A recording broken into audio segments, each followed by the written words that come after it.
সবাইকে আমন্ত্রণ সকাল ৯টার সংবাদে। সঙ্গে আছি আমি অনুভা বিশ্বাস।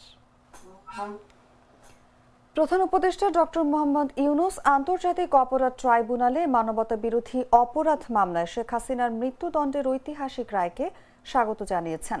তিনি বলেন, এই রায় প্রমাণ করেছে ক্ষমতার অবস্থান যাই হোক, কেউ আইনের ঊর্ধ্বে নয়। জুলাই আগস্টের গণঅভ্যুত্থানে নিহত ও নির্যাতিত হাজারো মানুষের জন্য এটি গুরুত্বপূর্ণ হলেও এখনও অপর্যাপ্ত বিচার নিশ্চিত করেছে। এক বিবৃতিতে প্রধান উপদেষ্টা বলেন, এই রায় শুধু আইনি স্বীকৃতি নয়, এটি সেই পরিবারগুলোর প্রতি সম্মান যারা প্রিয়জন হারানোর বেদনায় এখনও কষ্টে আছেন।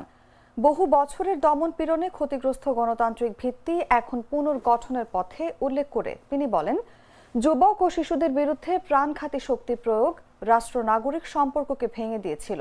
সরকারি হিসাব অনুযায়ী প্রায় ১,৪০০ মানুষ প্রাণ হারিয়েছিল। তারা কেবল সংখ্যা নয়, ছাত্র, অভিভাবক ও সাধারণ নাগরিক। নিরস্ত্র বিক্ষোভকারীদের ওপর হেলিকপ্টার থেকে গুলি চালানোর বিবরণ আদালত স্বীকৃতি দিয়েছে। ইউনূস বলেন, বাংলাদেশ আবারও ন্যায় বিচার ও জবাবদিহির পথে অগ্রসর হচ্ছে। তবে শুধু আইনি প্রক্রিয়ায় নয়, রাষ্ট্র ও নাগরিকদের মধ্যকার আস্থা পুনর্গঠনই এখন প্রধান চ্যালেঞ্জ।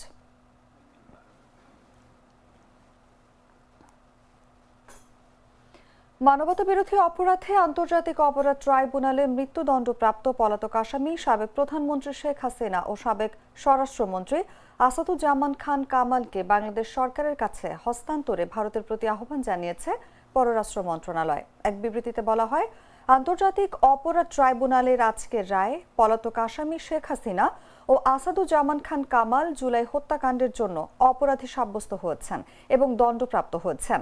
মানবতা বিরোধী অপরাধে দণ্ডপ্রাপ্ত এই ব্যক্তিদের দ্বিতীয় কোনো দেশ আশ্রয় দিলে তা হবে অত্যন্ত অবন্ধুসুলভ আচরণ এবং ন্যায় বিচারের প্রতি অবজ্ঞা শামিল। বিবৃতিতে আরও বলা হয়, আমরা ভারত সরকারের প্রতি আহ্বান জানাই তারা যেন অনতিবিলম্বে দণ্ডপ্রাপ্ত এই দুই ব্যক্তিকে বাংলাদেশ কর্তৃপক্ষের কাছে হস্তান্তর করেন। দুই দেশের মধ্যে বিরাজমান প্রত্যর্পণ চুক্তি অনুসারে এটি ভারতের জন্য অবশ্য পালনীয় দায়িত্বও বটে।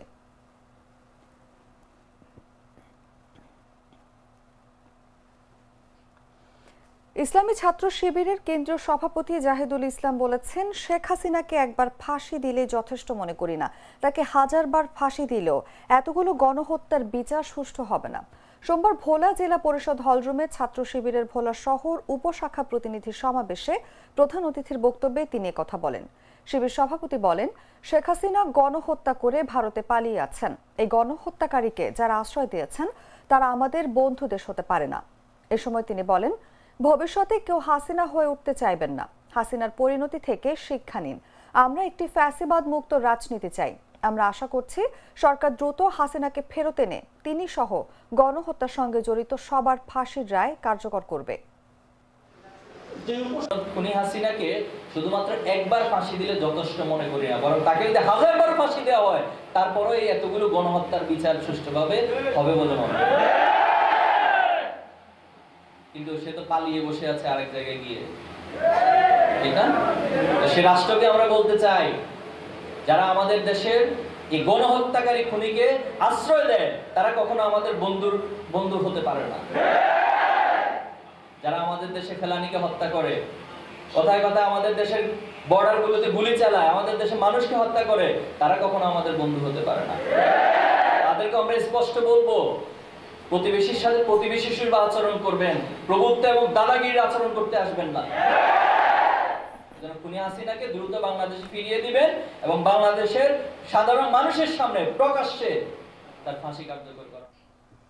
জুলাই আগস্ট গণহত্যা সহ মানবতা বিরোধী অপরাধে শেখ হাসিনার মামলার রায় ঘোষণাকে কেন্দ্র করে নাশকতার চেষ্টাকালে ফেনীতে 9 জনকে গ্রেফতার করেছে পুলিশ।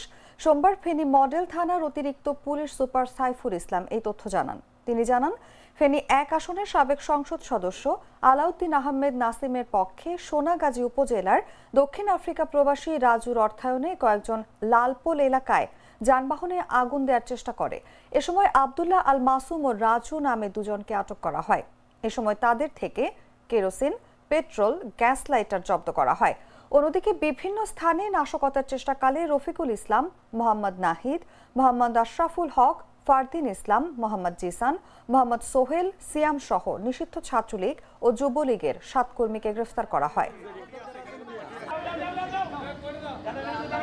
তো গতকালকে আমাদের উল্লেখযোগ্য 3টা অ্যাচিভমেন্ট ছিল। প্রথমত হচ্ছে যে কি এই কালিদহ ইউপিএ স্তর লালপুল বাজারে জাকিয়া হোটেলের সামনে রাস্তার উপর হতে একটি বোতলে কেরোসিন তেল এবং পেট্রোল সহ একটি গ্যাস লাইট এবং কস্টেপ, এই যে এখানে আলামতগুলো আছে, এগুলো সহ আমরা 2 জনকে আটক করতে সক্ষম হই। একজন হলেন আব্দুল্লাহ আল মাসুম, কুটিরহাট বাড়ি সোনাগাজী, আরেকজন হলো রাজু নাসিরউদ্দিন বিষ্ণুপুর সোনাগাজী বাড়ি। 2 জনকেই জিজ্ঞাসাবাদে তারা জানায় যে তাদেরকে হচ্ছে যে কি আফ্রিকা থেকে একজন জনৈক প্রবাসী রাজু, তাদের টিমে আরও 3 জন ছিল, তাদেরকে আমরা ধরতে পারি না, তারা হচ্ছে পালাই যায়। ওই সময় হচ্ছে কি তারা স্বীকার করে জনসম্মুখে, আমরা স্থানীয় জনসাধারণের সহযোগিতায় তাদেরকে অ্যারেস্ট করে আমাদের পুলিশ গিয়ে ওখান থেকে। গ্লিটারের টুইন লেমন ও অ্যান্টিব্যাকটেরিয়াল ফর্মুলা বাসনকে চকচকে জীবাণুমুক্ত করে আমাদের দেয় গ্লিটার গ্যারান্টি।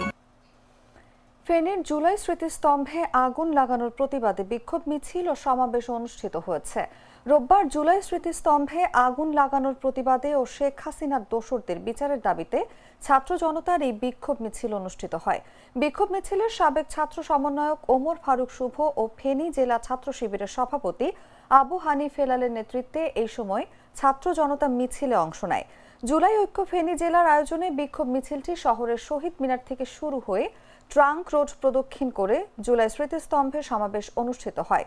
এতে নেতৃবৃন্দ বক্তব্য রাখেন।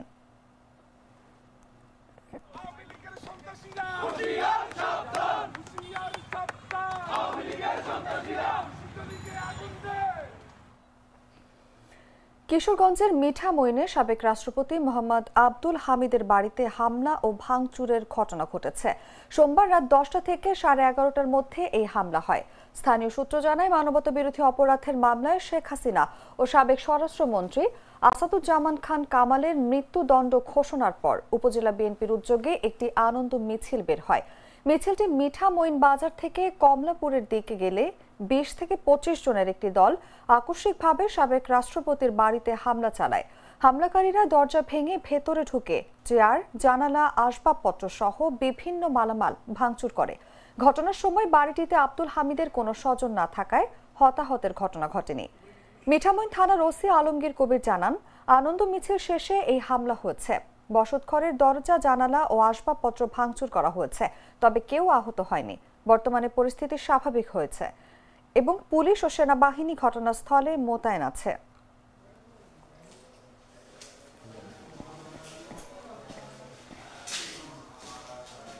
দেখি ভাই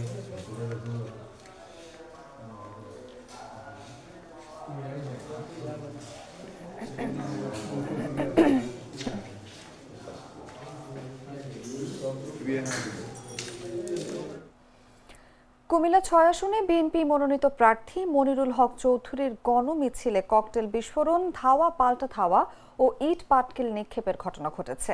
সোমবার বিকেলে নগরীর চকবাজার কাপুরিয়াপট্টি এলাকায় মনিরুল হক চৌধুরী ও হাজী আমিনুর রশিদ ইয়াসিনের অনুসারীদের মধ্যে উত্তেজনা দেখা দেয়।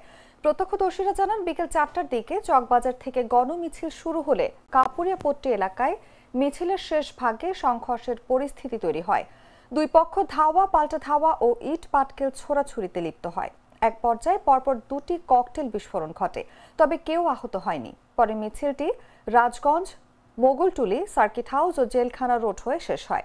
ইয়াসিনের অনুসারীরা অভিযোগ করেন, মনির চৌধুরী বহিরাগত লোকজন এনে উত্তেজনা সৃষ্টি করেন, আর দুপুরে জেলা বিএনপি কার্যালয়ে রায় উপলক্ষে মিষ্টি বিতরণ চলছিল।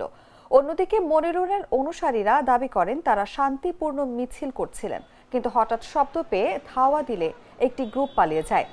এ বিষয়ে ওসি মহিনুল ইসলাম জানান, দুই পক্ষের ধাক্কাধাক্কি ও ধাওয়া পাল্টা ধাওয়া হয়েছিল এবং কয়েকটি পটকা সদৃশ বিস্ফোরণের পর পরিস্থিতি দ্রুত স্বাভাবিক হয়।